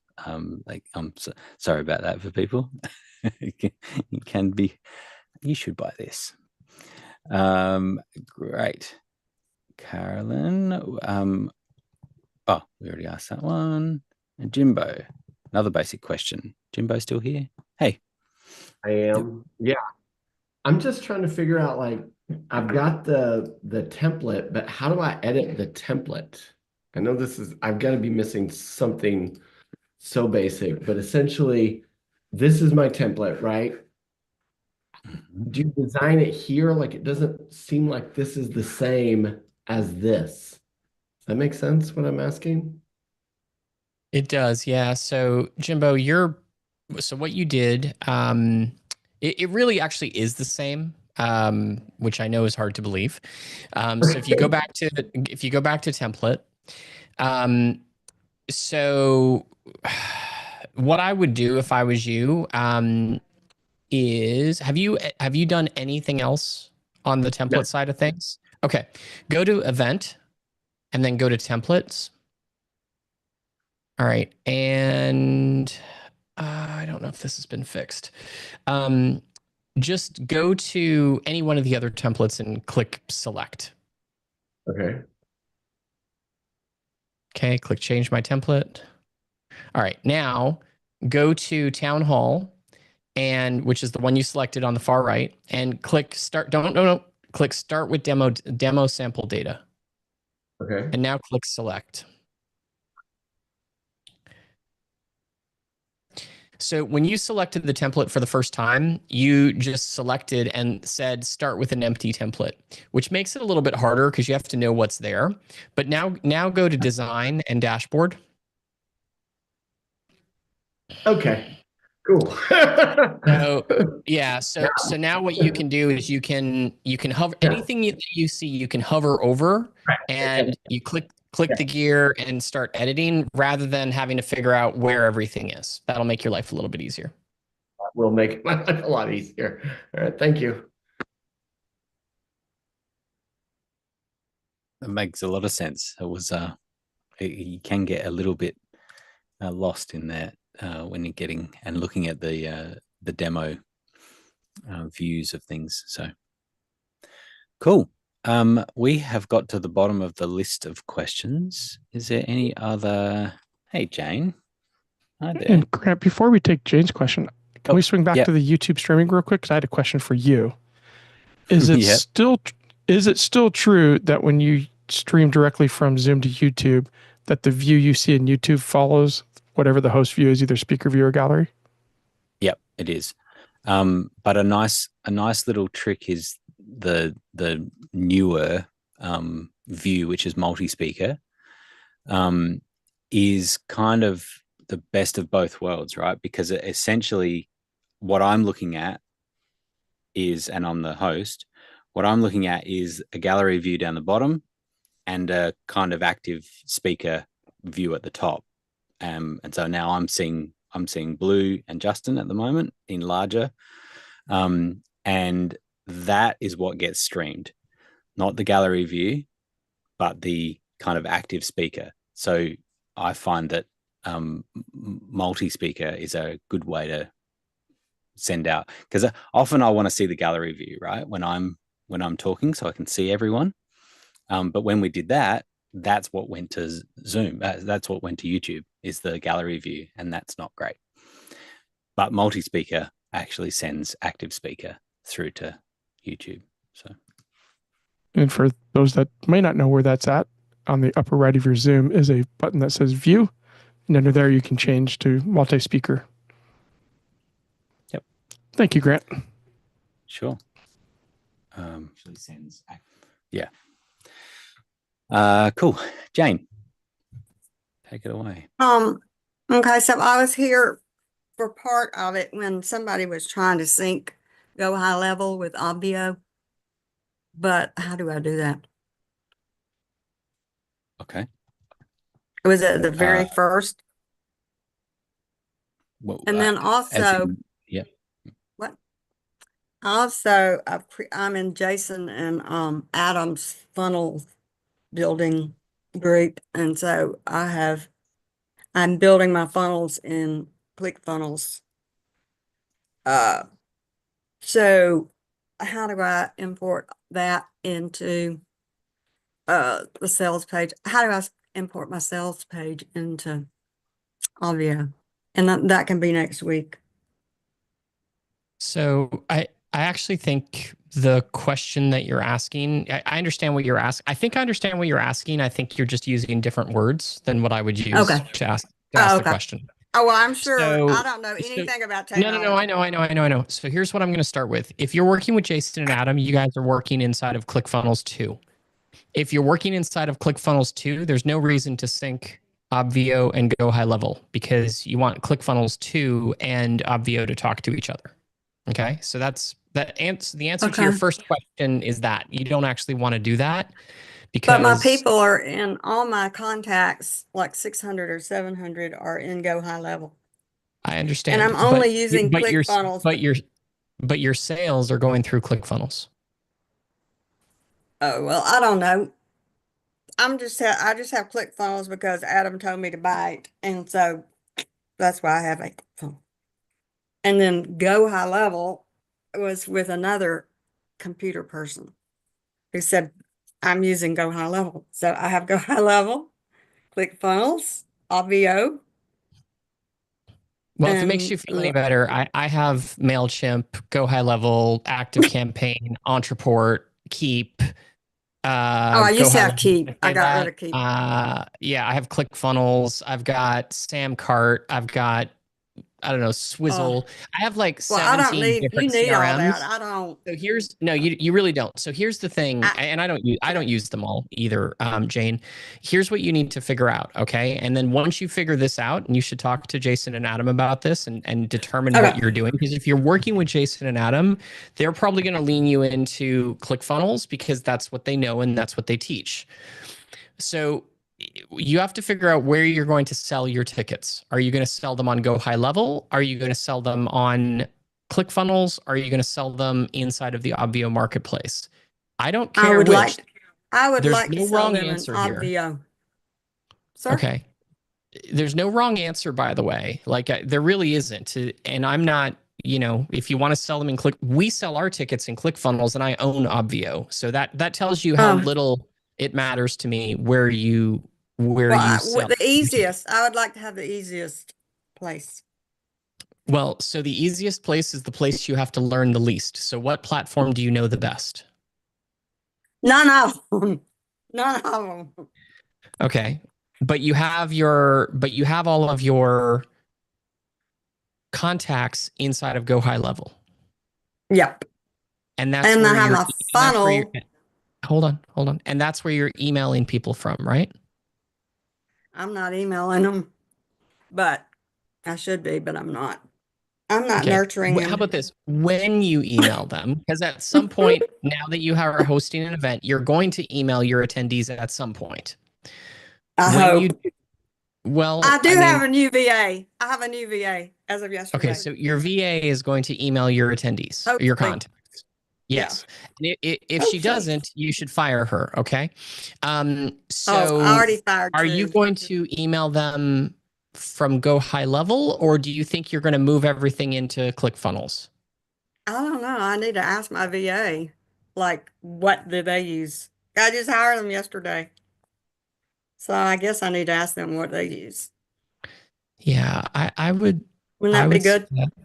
good? Yeah, it's a good starting point. Okay. And you can use you own ClickFunnels, you own Go High Level, you can use either one of those. I don't actually care which. They're both great platforms, and they're both just tools, right? They both have hammers, they both have saws, they both have whatever else other tool things are, because I don't really clearly work with tools.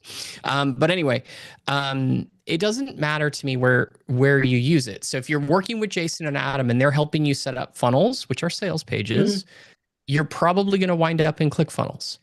If you were working with Muddy and Justin and they were setting up your sales page for you, you'd probably wind up in Go High Level. And it doesn't really matter, right? There's no right or wrong. Muddy and Justin are more comfortable inside Go High Level. Adam and Jason are more comfortable inside ClickFunnels. Doesn't matter. It's just, where do you want to wind up? Now, I'll tell you, if you ask your VA what she uses, and she says something other than ClickFunnels or Go High Level, go buy a third tool. Okay? Just get her to use either get her to use one of the two tools you already have, or find a new VA. Oh, okay. Okay, so those are I'll your do options. that. Yeah, That'll I be would. my question next week. Yeah, sooner rather than later, right? Okay. Like, what are you more? And how I would ask it is, are you more comfortable? Like, are you fully proficient in ClickFunnels 2, like the latest version? Right. Or are you more comfortable in something else? But you should just ask them. Yeah, I'll be talking with them tomorrow, and then I'll Great. come to Obvio next week. Perfect. And then we And I can can tell we can decide where you're going to sell your event tickets, Okay. and take it from there, right? Because Thank you. then we can decide where we're going to sync, or if we're going to sync, or if we're going to do it a different way. Okay. Okay. And Thank what this all boils down to, Jane, is if you're going to have a really big event, then you want to turn on automation. But if we're going to do an event for like 20 people, then it's going to take you more time to set up the automation than it would be to just do it manually and don't worry about automation. Okay. Okay. That's the last thing that I'll say on that front. Thank you. Welcome. Cool. Muddy gave up, or you still want to chime in? I was going to ask a question about SMS, but I talked with James about it. I saw Nicole post a challenge in the group today saying that SMS looks like they went out, but people didn't receive them. And then I looked in the Obvio group and saw that Chris Cummings said the same thing, like March 13th or February 13th, something like that. I don't know, a few weeks ago. So just checking in to see. I recommended Nicole email help@obv.io, and I followed up and got some information for James about what the specific event was, but he was offline at that point, so it went into the ticket system. So really just alerting that there may be something worth checking in the back end for SMS deliverability. Yeah, cool. We'll look into it further. Thank you.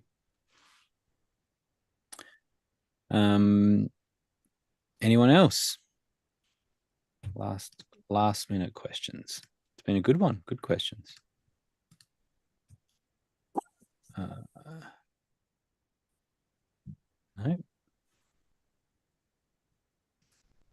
All right.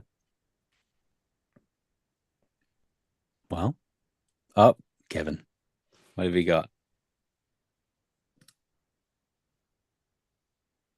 Still dreaming about your setup? Oh, you're still muted. Little double mute, little hardware mute.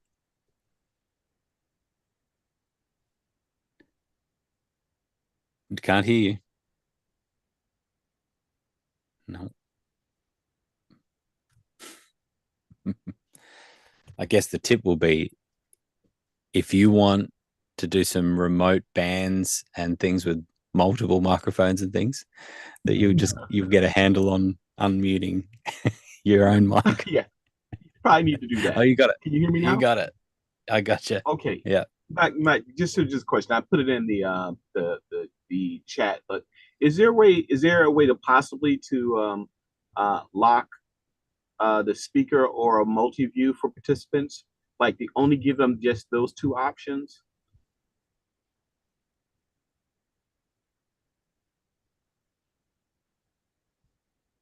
You went on mute now. You're muted now. And you muted yourself. There's spotlighting, right? And so you can spotlight, which is still only temporary, right? But if I hit spotlight now on blue, it has pushed everyone into active speaker with blue spotlit. Now if I remove spotlight, it now returns to active speaker, but not to gallery view, right? So it has pushed everyone into active speaker and not gallery. But if anyone wants to force themselves back into gallery, they can do that at any point. So sometimes we push spotlight several times throughout the event to make sure that people are sitting in the speaker view. And people are getting more and more familiar with Zoom now too, and so they tend to know that they want to go into a speaker view, and they can do that. There's the top right-hand corner as the view, but Spotlight will at least force them into active speaker mode, or speaker mode, rather than gallery view. So, but there's no way to lock it. Focus mode's another thing, but we don't use it. Focus it kind of defeats the purpose a little bit of having a Zoom meeting where you can see everyone. There's another thing called focus mode, which just kind of turns off everyone's, so they can't see the gallery. They can't see anyone else. And while it's technically available, I think from a best practices point of view, what we have found is that people engage more with the content when they can see other people engaging with the content, So when you see more people nodding their heads and giving fake smiles and laughs to when Grant makes stupid jokes, then side smirks. That's it, Mary. Thank you. Yeah. See, everyone laughed more because they saw Mary. I'm very much enjoying my jokes. But I think it does make the point. So that I think it is better for people to see. And often when they are in active speaker mode, they're only seeing a half a dozen or so other people anyway, right? You're not actually seeing the full gallery view. So it depends on their setups, but I think that's worth it. And then, of course, for the host, this is what we think about. For the hosts, they want to see as many faces as they can, so that they're getting that feedback. So there we go. Cool. Well, look at that. We're perfectly on time. Nice work. Well, and if it wasn't good enough to experience this live, you can always watch this whole thing again on the recording on YouTube. If you're struggling to sleep tonight, just put that on repeat and send you off to sleep. There we go. Well, thank you, Justin. Thank you, Blue. Thank you, everyone that asked the questions. Join us again next week, 5 p.m. Eastern. I've got a couple of people got a new enterprise user who is in the Middle East, and so it's likely that we might do a Q&A coming up soon at in a morning, like a USA morning sometime. You like that, Amy? Well, so when it's 8 a.m. Eastern, is that good for you? Oh, it is good. Okay, so you're more on the East Coast than West Coast, because normally complaining. Oh, it's okay. 5 a.m. is fine. I can't hear you. Central 7. Yeah. We're in LA. That's like 2 in the morning. Well, 3. Yeah, that's what I'm. It's 5 a.m. tends to be what I do, is like the 8 a.m. Eastern tends to work well for the other time zones. And so, but yes, we did find that most people came to the 5 p.m. Eastern, and so that's why we settled on that for the weekly. But it's good to throw in an extra one every now and again for some of the people in different time zones. So we'll send out a little advance notice on that. Awesome. Thanks, everyone. Thank you. See you next week. Bye-bye. Bye-bye. Thank you.